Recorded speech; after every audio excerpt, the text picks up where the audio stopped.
Welcome to Hood Champion Boxing and Sports. In boxing, you find a way to win or you find a way to lose, man. Claressa Shields is a badass fighter.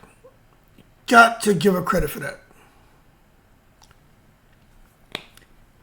And it's crazy to see such a great champion losing control.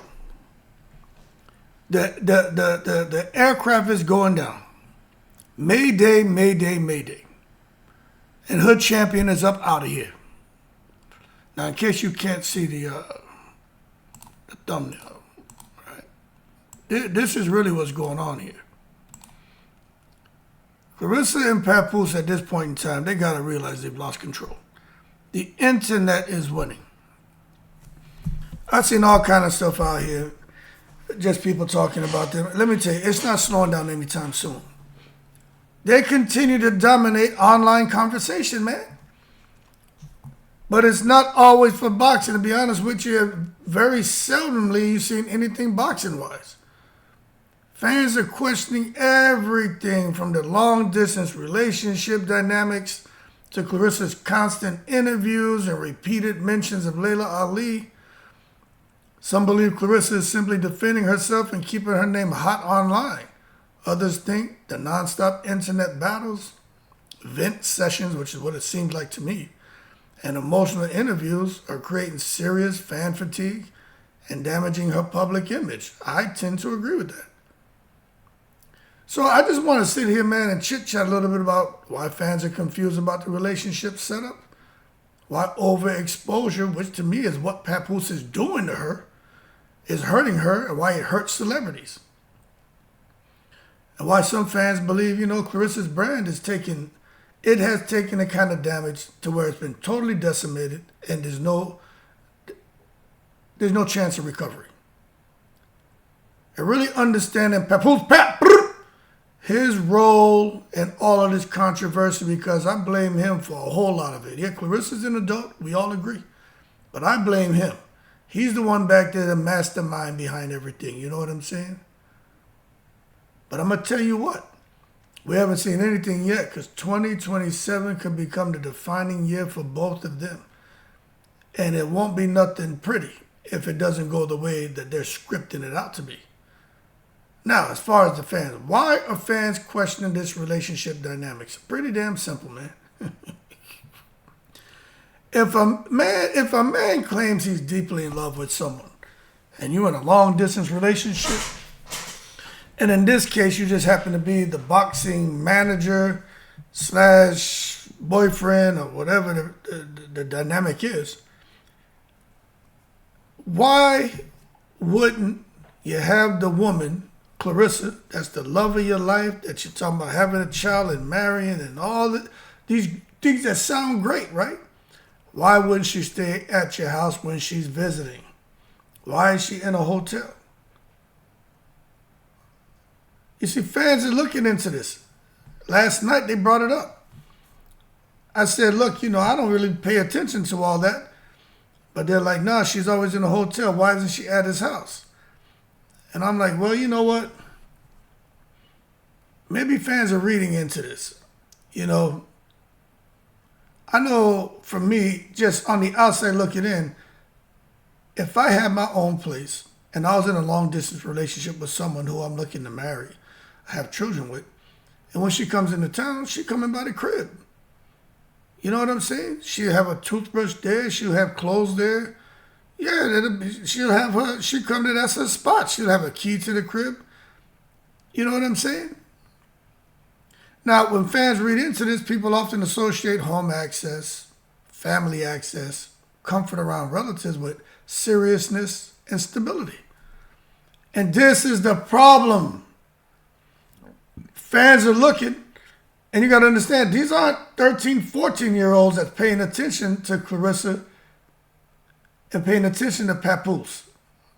These are people, man, who've been there, done that with relationships, have had successful marriages, still married, been in marriages that didn't work out, dated people for a long time, it worked out, didn't work out, have had a lot of experience in life, and they're watching, they're like, yo, Hood, we know you don't really have a lot to say about it, but we don't see the seriousness in this relationship, and we don't see the stability. And I got to be honest with you.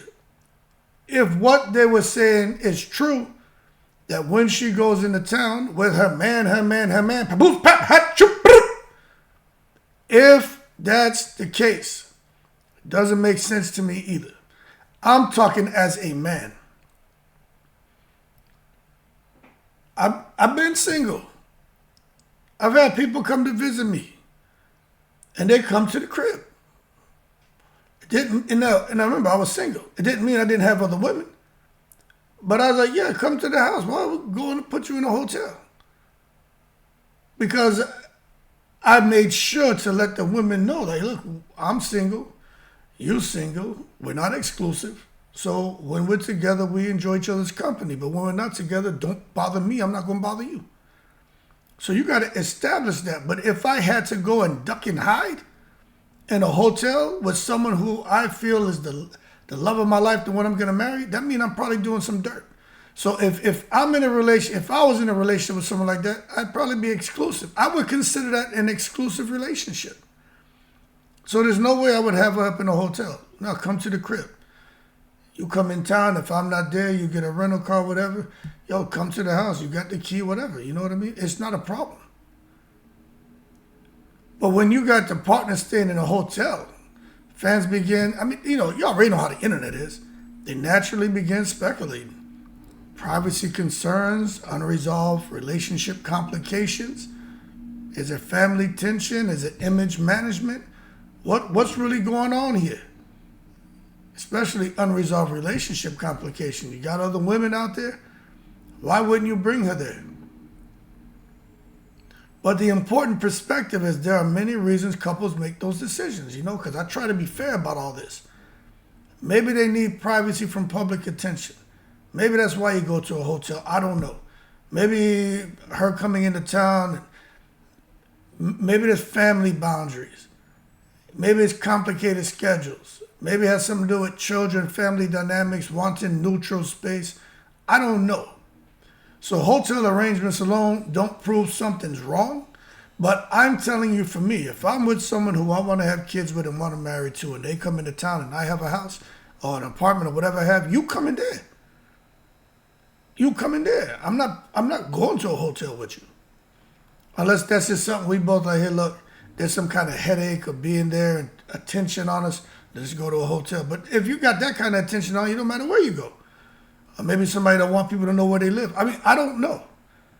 But the hotel arrangement alone doesn't prove something's wrong. But I tell you, for me, it doesn't look good.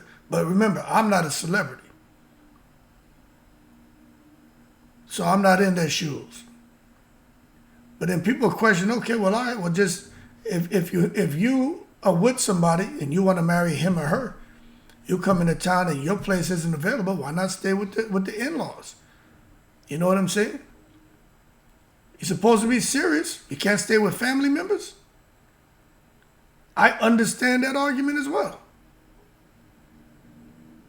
So you see, what this says psychologically is people view meeting and integrating with family as a sign of permanence. If you plan on marrying somebody and having a child, isn't that a sign of permanence, people? Now, I'm not saying it's easy, but I'm saying it's a sign of permanence, isn't it? But reality is more complicated, especially in high-profile relationships involving public scrutiny. I think a blended family dynamic, unresolved legal marriages, and internet drama and chaos that's associated with Claressa Shields and Papoose. And I do know from the research I've done that public relationships become heavily managed situations. Now, one thing is clear. We're going to see next year what's going on with them and apartments and hotels and who living with who. Because you can't, it just doesn't, I'll get to that, but it doesn't make sense to me. If you're going to have a child together, someone's still married, putting your boxing career on hold, then y'all going to live together, not live together. You're just going to have a child and you here and he's there. You see people, the whole thing, and they say, well, man, y'all talk. Well, she put it out there. And it makes for a very interesting case study. That's how I see it. It's just like a case study. Now, let's move on from there, because we could sit there, man, and keep spinning our wheels. But how about the interview strategy? Staying relevant. One thing is clear, Claressa Shields understands attention. Oh boy, she got that shit figured out, doesn't she? In today's world, visibility equals engagement, clicks, opportunities, money. But she doesn't seem to like that engagement. She don't seem to like all these people clicking on her name and talking about her. She doesn't like the opportunities that is given to people or the money that's put in people's pocket, because she was thinking by her being more visible, that would create more positive engagement where she benefits. More clicks for her, more opportunities for her, more money for her. Now she's getting more money because she's doing these videos and stuff like that and lives, and she goes viral and everybody watches her content. But she's not getting the engagement she wants. You understand? And the clicks, there's more clicks on content creators doing stuff about her. And she doesn't like what they're saying. She insulted all the, most of the content creators out there. And, everyone's seen what she said over there on Tigger. I ain't going to play it. It's out there. But they're just basically saying people are broke and lie on her and a few other things, But I'll say this. You frequently do interviews to keep your name trending, to drive conversation, and maintain relevance between fights. From a marketing standpoint, it makes sense. But at the same time, why come out here doing that, giving people content gold? If you're going to go on an interview, talk about something you have coming up. Have an announcement to make. Talk about your fighters. Don't come on here. If you don't want content creators to talk about you, don't go on an interview and talk about content creators and talk about drama. You know they're going to key in on that, and then don't talk about fighting people. You know they're going to talk about that. That's why they're all talking about it. Content gold. But doing interviews is not bad. It's just, it's overexposure here. It's overexposure. You're just doing interviews to do interviews. It doesn't make any damn sense. Fans are watching this, they're like, hey man, something shifted here. These interviews now, they just become like venting sessions, man. Instead of the interviews focusing on boxing accomplishments, upcoming fights, business growth, the fighters she has, the discussions become centered around online feud, frustrations, critics, internet drama. And the people interviewing her, they want that. She was on Angela Yee, and she was going off there. She went to the Breakfast Club. Oh boy, that second one she did where she was talking about the low miles on the cat and shit, that shit went viral. Then she went to Melissa Ford. That went viral. Then she went on Big Tigger, and that shit went viral. So you look on all four of those platforms, the discussions are more centered around the online fields, frustrations, critics, drama, and they just want her to go. That's what it is. They're like, all right, green light, go. And she's like, all right, up, and away. And she starts to drop that content gold. And that's why the shit creates fan fatigue. Fan fatigue, man. Audiences begin feeling emotionally exhausted, overwhelmed, tired of the same narratives. They're like, next. Because they're like, the negativity dominates the conversation. And I'm being real here. Whenever she shows up in an interview, the energy is negative and dark. And I'm watching that, and I'm like, I always say, what happened to the chick from 3 years ago who was dominating combat sports, boxing and going to the MMA world where everyone loved this chick? What happened? Because what I'm sitting back watching now, man, the brand is suffering. That's why I say in the thumbnail, we lost control. Yo, man, the plane is going down. Hood Champion's out of here. But Claressa, it seems like she don't want to deal with maybe they happy. We don't know. We on the outside looking in. Maybe they got some huge plans coming. I don't know. But it just seemed to me like maybe she's too embarrassed to walk away from the situation. And maybe Papa's like, shit, this money too good. I'm riding, I'm going down. I'm riding this shit till the wheels fall off. Or mayday, my ass. I'm staying on this plane. Last minute, I'll parachute off. Parachute will open and I'll land and may not have enough, may not have jumped, I may have jumped too late. And I'm going to land and survive, but I'm going to break these legs. But goddamn it, I'm going to get this money. The Brandon's suffering, people, man. Those interviews I'm watching and listening, it's like vent sessions instead of strategic brand building moments. And fans are noticing this. It's not just me. Matter of fact, 99% of the fans are more up to speed on everything going on with Claressa than me.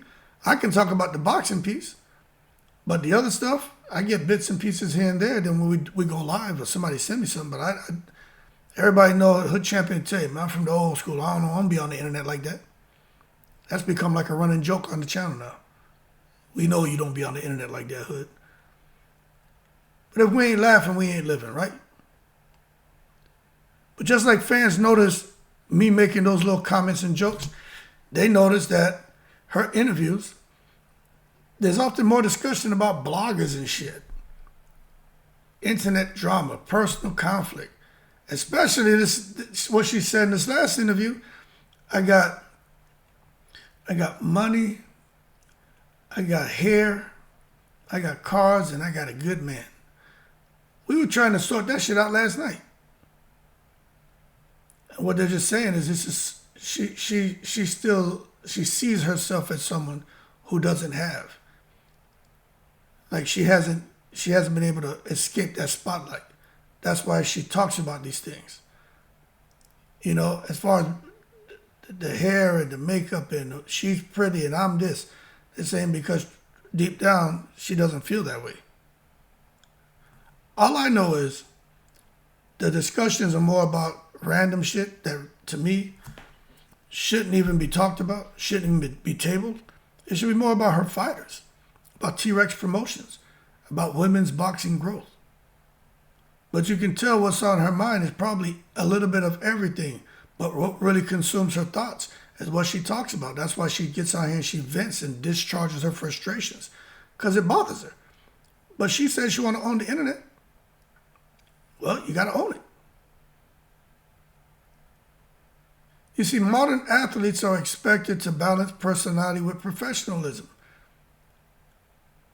But you got to wonder with the people she has around her, the team she has around her, they don't seem to be pushing that. Claressa seems to have a good sense of humor. She seems to like to laugh, right? She seems like she'd be the kind of person, when you get her, where she's in that kind of positive state, that could almost be kind of fun to be around. She got some jovialness to her, but the problem is she's unpredictable. You don't know when she's going to snap. Or if y'all hanging out together, she watching certain things, and then what she going to go back and say about you behind your back?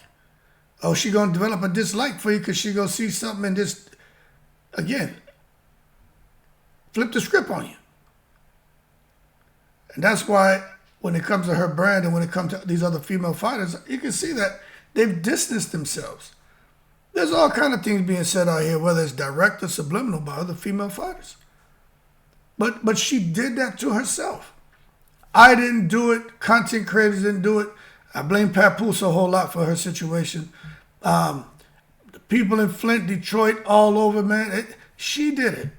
She did it to herself, man. And I'm going to tell you one thing. The Laila Ali conversation. La la la la la la la la la la. What is the obsession with Laila Ali? Why does she keep talking about this woman, man? And mentioning Muhammad, man? May he rest in peace. What is the problem? We know what Laila Ali represents. I've talked so much about her, I don't even want to talk about her no more. She represents legacy, mainstream appeal, mainstream respect, crossover appeal, crossover respect. Layla's the ultimate, man.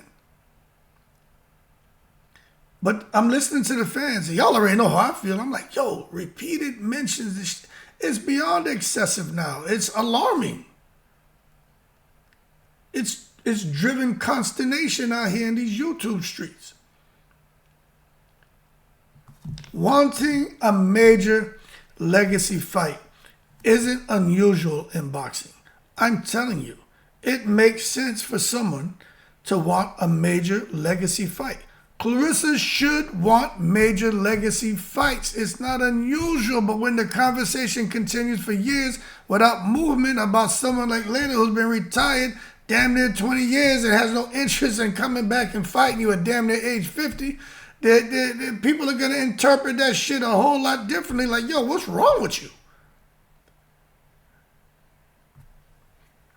From there drives the mental health conversations and the speculating about what could be going on with somebody, a young buck like Claressa Shields who's out here chasing after someone like Laila Ali. What are you doing bothering this woman? And see, that's where the conversation becomes sensitive. You want to attach yourself to Muhammad Ali, he's the GOAT, you the GOAT, man, get out of here. But then disrespect his child, what the? I listen to the fans. Even I have an opinion on that shit. But the fans ain't trying to hear that. And this goes for everybody, man. The conversation becomes sensitive when someone repeatedly responds emotionally online, revisits old conflicts, reacts publicly to criticism.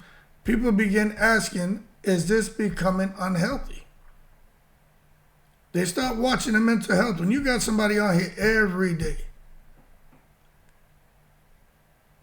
driving conflict, criticizing, lying, being emotional, people stop taking you serious. They're like, yo, this shit is unhealthy. What's wrong with this person? Now, of course, nobody can diagnose a stranger. But a lot of us have, we may not be smarter than fifth graders, but we got some stalwart common sense here. Now, public behavior alone doesn't prove mental illness. We know that. But it could indicate that there's something wrong with them.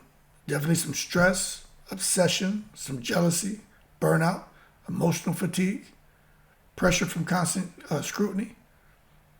And that something that somebody's doing is affecting this person. And fame affects people differently.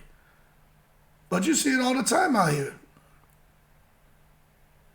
Some people are looking at jealous, wish they had what somebody else had. And with Claressa Shields and Leila Ali, I still am not 100% sure what it is. I know we speculate. I don't know what it is. But I think Papoose has a lot to do with that too, because it keeps her name relevant. When you mention Laila Ali's name, the streets start buzzing. And it keeps her name relevant. Look, we're talking about it right now. I wouldn't be surprised if something led to something. Next thing you know, Claressa ain't saying nothing about it. You know what I'm saying? They got people out here. You keep mentioning their name, and they get quiet. Then you get the shock of your life. And boxing fans are feeling confused right now because they're looking, and some, the casuals, they don't even see this. But boxing fans see two different sides in Claressa. They see inside the ring, disciplined, focused, historic. She gonna up it inside the ring. It's just hard to see somebody beating her. But then online and outside the ring, combative, emotional, projecting, constantly responding. Seems to be a bit insecure, unsettled. And that whole contrast confuses audiences because fans expect greatness in sports to translate into image control outside the ring. But I'm watching and I have a bit of an understanding here. The one thing when it comes to boxing, she has control of that, and that's the only thing that, in my opinion, this is just my opinion, I'm not saying I'm right, that seems to be pure in her life. Everything about boxing seems to be pure. It's undefeated, dominating. You can just see that anyone she gets in that ring with, they're going to have a tough time trying to keep up with her. But outside of that, that's when she starts to just unravel. So I'm not confused. I understand what's going on. There's structure with boxing, but in a personal life, there doesn't seem to be that structure. And just imagine, right? How can you expect anything else from her when she's there? She's in a relationship with someone who's married. She wants a child. She wants all these things. But look, that whole situation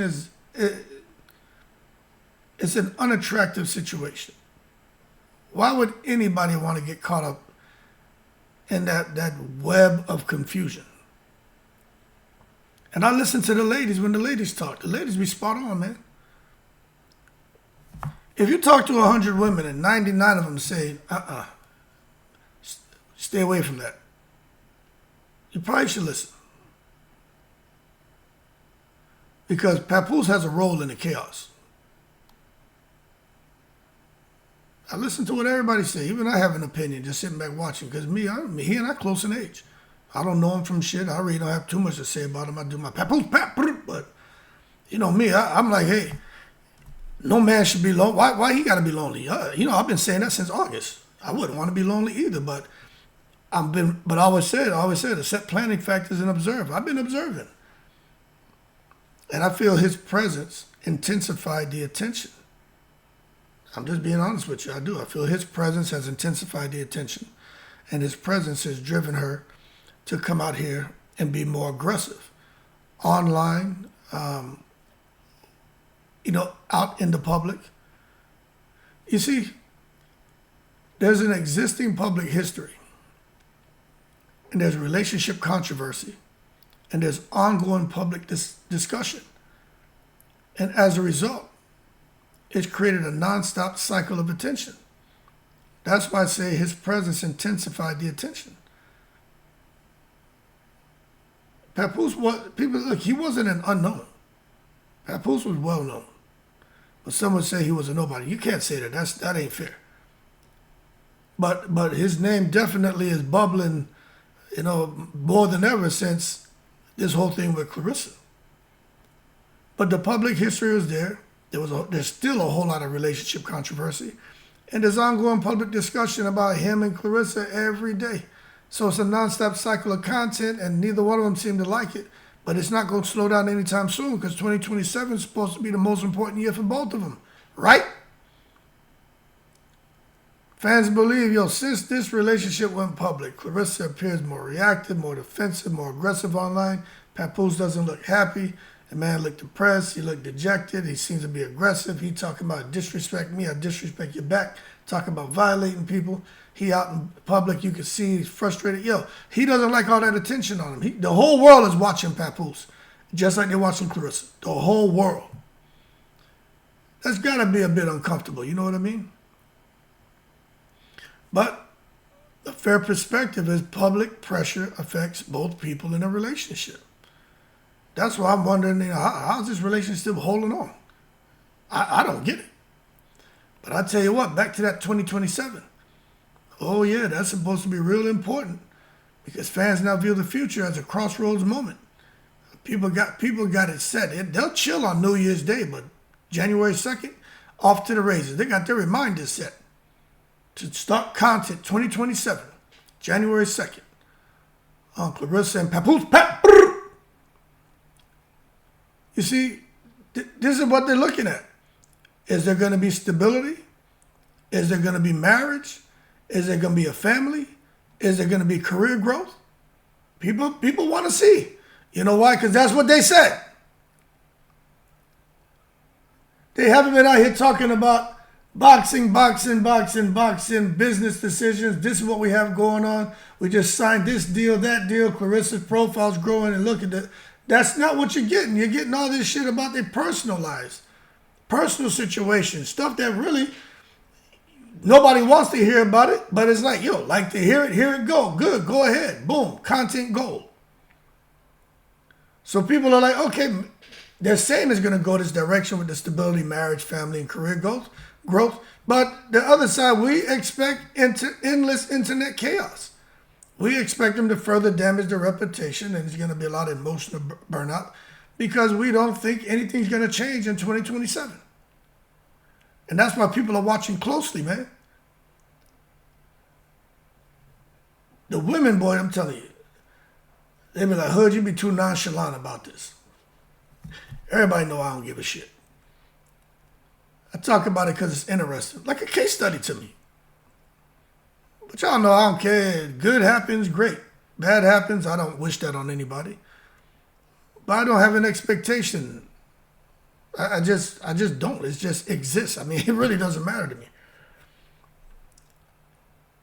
But I listen to the ladies. Major public reactions, man. Some women say they struggle to understand. This has been coming up since August, because that's when I started to do lives and listen to the women, right? And when they talk, I shut up. But this thing about wanting children with someone still legally married, boy, if I've spoken to 2,000 women, 1,999 of them have said the same thing. This makes no sense. You see, many people associate marriage and children with emotional clarity, commitment, stability. They don't see that there. They see a complicated, weird situationship. But I'll tell you, things can be a bit complicated. Outsiders, we don't really know timelines, private agreements, emotional realities. We don't know what's going on. But we just sit here and we dialogue about it. And public perception and private reality are often very different. So we all get that. But one thing for sure, we all feel there's a downward spiral feeling. Or like Bob Marley said, there's a natural mystic in the air. There's a downward spiral feeling in the air. And I think it's fair to use that as a phrase, because the situation appears increasingly emotional in public, drama-filled and confusing as hell. And the internet amplifies everything. If there's an argument, if there's a reaction, if there's some kind of frustration, some insecurities, if you're holding hands, if you're not holding hands, if you're in a grocery store and you're holding the cart or you're 20 feet behind the cart, if you kiss, if you won't kiss, if you're upstairs, if you're not upstairs, if you're living in a home, if you're living in an apartment, if a person's staying there, you're looking at the clothes they're wearing. I mean, everything gets amplified. Everything gets amplified. The internet is rough, boy. But I'll tell you, man, once audiences become invested in drama, it becomes difficult to escape the cycle. And Claressa does have she has the promotion, T-Rex promotion thing going on. But you know what's crazy? You just can't find much of that online because there's not really much being said. Except she has Daniel Perkins over there, but it's like, where is all this stuff? She's coming to the chat. Not when she called in. She's coming to the chat. She comes in regularly under different names. I know who it is because I'll say, Claressa, I know that's you, and she'll post like a laugh face and shit. I know it's her. I just tell her, call in. If Claressa calls in, everybody know Hood Champion ain't going to attack her and disrespect her. For what? She call in, I will no kidding have a conversation with her. This time it'll be a lot more structured and smooth because I'm not full of all that emotion and trying to entertain the chat and all that. I don't give a fuck about none of that. I'll just talk to her. But I will ask her questions about her boxing, this and that. And I may touch on some other things, but hey, we would try to get somewhere, because I'll be honest with you. There's got to be something. All these women out here fighting, busting their ass, they got to have something positive going on. Everything can't be drama. Everything can't be drama. There's got to be something positive. But, you just don't get it. So when she come in the chat saying, because the reason I'm talking about, because she comes into the chat. Everyone on the channel knows that. She does come into the chat. And she's like, y'all don't talk about the positive stuff. Y'all just talk about the negative. I'm like, well, tell us the positive. Nothing. Crickets. I'll even say, I know you got a promotional company, but tell us more. Forget typing, just call in. You can even have somebody else call in and say, hey, read this to Hood Champion. Give us something. But no, you just come into the chat and just start complaining. Or announcement coming soon. Okay. What announcement? Okay, you told me to do something for the women. Okay, I'm doing it now. Cool, you got Perkins, you got your promotional company. So obviously you watch the channel. That's cool. But If you're watching it as one thing, come onto the channel and just call in. Nobody gonna do nothing. They ain't gonna say nothing. Just call in. But I could understand her being hesitant to call in, boy. Because when she was in the chat the other day, like 2 days ago, oh, Lord have mercy. Boy, them ladies were unloading in the chat, man. I was like, God damn. Shit had me cracking up. But I understand now. Before, I didn't really understand. Like, what the hell? Now I understand. I just said, the lady's going off. That's all I said. She kept pushing, man. It is what it is, man. But I'll just tell you this. The audience is invested in the drama, so it's difficult for her to escape that cycle. But at the end of the day, Claressa Shields remains one of the most accomplished athletes in boxing history, but many fans feel her online presence and nonstop public attention are overshadowing her greatness, man. And that's exactly what's happening. And it doesn't seem to be slowing down. And as far as Papoose continues to be viewed as a central figure in the controversy, whether you think it's fair or unfair, he's right there. He got a lot to do with it. And you know what? For those who think it's unfair, well, you tell Claressa Shields that.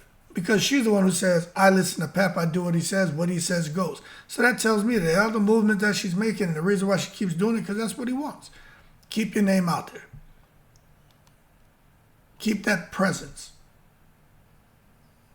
But my thing is, okay, you've done that, but can you regain control of the narrative? You guys have lost control of the narrative. The internet's taken over the story. How are you going to regain that? How are you going to get control over that and clean that up? You see, in the social media era, sometimes the biggest fight isn't inside the ring. It's escaping the chaos outside of it. But how are you going to escape the chaos when you're the one creating the chaos? Anyway, they've lost control, people. The champion is up out of here. Up, and away. Because they ain't held their horses. They've been taking it to the stupid. And I don't see the situation getting any better. Y'all keep cool. I'm in the breeze.